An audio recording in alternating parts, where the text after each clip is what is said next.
Hi everyone. We are right in the midst of the holiday season, and what I'd like to talk about today is the art and practice of setting boundaries.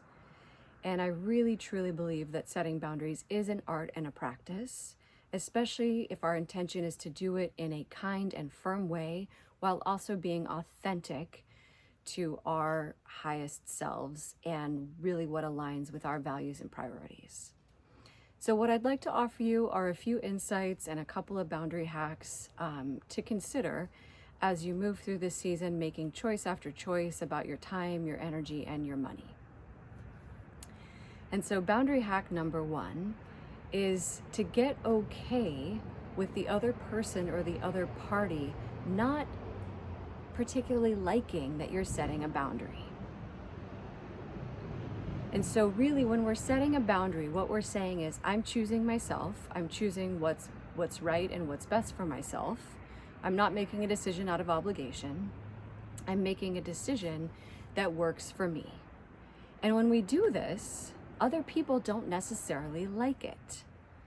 And they may, throw at you a million reasons why you need to do what they want or in their way or on their timeline.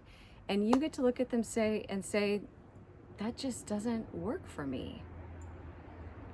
And really what we have to do in this moment is let go of the people pleasing, let go of the idea that we're going to set our boundary and the other person is going to say, okay, great. When the reality is, they may throw their own version of a temper tantrum or, offer you a lot of resistance. And so one additional thing to keep in mind is that when you choose what's right for you, right, you're also choosing what's best for the relationship.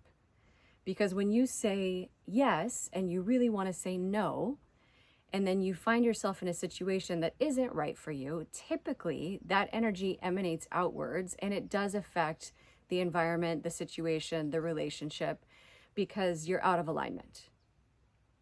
And so when you say yes to yourself, right, when you say no, when you need to say no, you're actually doing something that's best for everyone. And the other party will adjust. They will adapt. They will find their alternate solution. They will find someone else to bring the pumpkin pie, and it'll all work out, right? If we're all staying true to ourselves.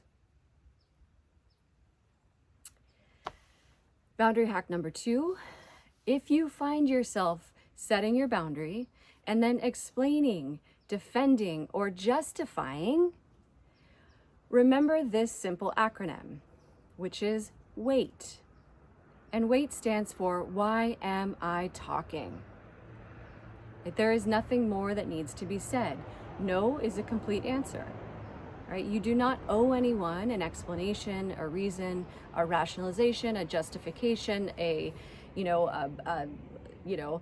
fake story, anything, right? To try to make them feel better. All you have to say is, that's not going to work for me.